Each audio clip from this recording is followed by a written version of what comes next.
అల్లు అర్జున్‌కి, పవన్ కళ్యాణ్‌కి విభేదాలు ఏమన్నా ఉన్నాయా? వాళ్ళిద్దరికి ఆస్తి తగాదాలు ఏం లేవు. లేకపోతే ఇంటర్నల్ గొడవలు ఏం లేవు. ఫ్యాక్షన్ గొడవలు ఏం లేవు. ఇద్దరు సొంత బంధువులే, రక్త సంబంధికులే. అయితే సమస్య ఎక్కడొచ్చింది అంటే ఎలక్షన్స్‌కు ముందు ఏదైతే తనని నమ్మిన తన కుటుంబ స్నేహితుడైనటువంటి వ్యక్తి కోసం అల్లు అర్జున్ వెళ్ళటం, వైఎస్ఆర్ కాంగ్రెస్ పార్టీకి ఓటేయమనలేదు. తను ఆ వైఎస్ఆర్ కాంగ్రెస్ పార్టీ అభ్యర్థి అయినటువంటి శిల్పా రవిని చేయబట్టుకుని చూపించాడు.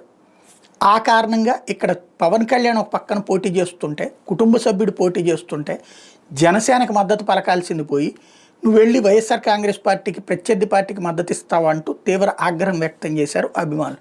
అంతకుముందు ఒకప్పుడు ఇదే అభిమానులు కి అతనికి మధ్యన ఒక విభేదం వచ్చింది, ఒక వివాదం వచ్చింది. ఏంటంటే ప్రతిసారి ఈ ఇది లాంచింగ్ ప్రోగ్రామ్స్ అంటే సినిమాకి సంబంధించినటువంటి ప్రీ రిలీజ్ ఫంక్షన్స్ వీటిట్లలో అల్లు అర్జున్ మైక్ పట్టుకోగానే పవన్ కళ్యాణ్ గురించి నినాదాలు చేయటం, ఆయన కూడా పవన్ కళ్యాణ్ గురించి నినాదం చేయటం, ఆ తర్వాత ఉపన్యసిస్తూ ఉండటం.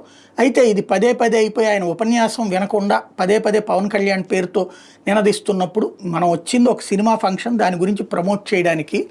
మనందరం అది వదిలేసేసి కేవలం పవన్ మాకు మావయ్య అయ్యేది, కానీ ఇట్లాగైతే ఎట్లాగా అన్నటువంటి పాయింట్ని రైట్ చేస్తూ ఆగమని చెప్పటం, అలా వినకుండా కేకలు వేస్తే అట్టయితే ఇక నుంచి నేను ఆ మాట మాట్లాడను, ఆ పేరును తలవను అని చెప్పడం. దాంతో ఇంత బలుపు వచ్చేసింది, నీకు ఎంత అహంకారం వచ్చేసిందా, వాళ్ళు పెట్టిన భిక్ష నీకు అంటూ వీళ్ళు ప్రచారం చేయడం, ట్రోల్ చేయటం. దాంతో హర్ట్ అయినటువంటి అల్లు అర్జున్ ఆ తర్వాత ఎక్కడ ఆ ప్రస్తావనలే లేకుండా తనదంటూ తనకంటూ ఎదగటం, అలా ఎదగటం మీద నచ్చకపోవడం ఇదంతా జరుగుతూ వచ్చింది. ఫైనల్గా ఇదంతా ఏంటి, అభిమానులు సృష్టించినటువంటి అగాధం. ఈ అగాధపు వ్యవహారంలో కుటుంబం కూడా పడ్డది.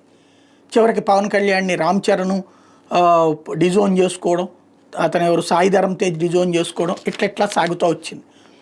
రీసెంట్గా ఏదైతే పుష్ప సినిమా ఇష్యూ వచ్చినప్పుడు అక్కడ అరెస్ట్ చేసినటువంటి సందర్భంలో మిగతా వాళ్ళందరూ స్పందించారు, కానీ పవన్ కళ్యాణ్ స్పందించలేదు. At the same time Pawan Kalyan 2-3 కామెంట్లు చేసుకొచ్చారు.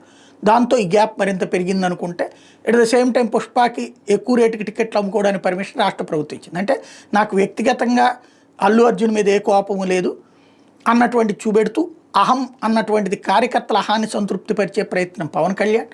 అదే సందర్భంలో తన అహాన్ని చంపుకోలేని పరిస్థితుల్లో అల్లు అర్జున్ అలా సాగిపోయింది.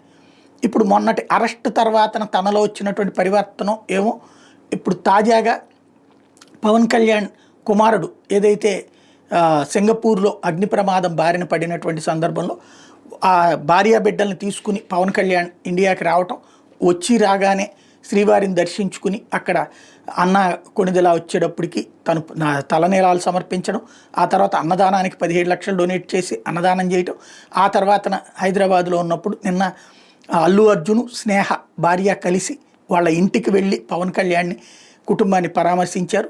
ఇప్పుడు మన పక్కన కనబడుతున్నటువంటి ఫోటో అదే. తద్వారా ఒక బాధ్యతాయుతమైనటువంటి పాత్ర పోషించారు, తను పోషించారు, ఇటు పవన్ కళ్యాణ్ బాధ్యతగా రిసీవ్ చేసుకున్నారు. ఇప్పటికైనా కుటుంబమే, బంధుత్వమే. ఇప్పటికైనా ఇక్కడతో ఈ వ్యవహారాలు క్లోజ్ చేసి ఎవరి పని వాళ్ళు చేసుకుంటే బెటర్ ఏమో.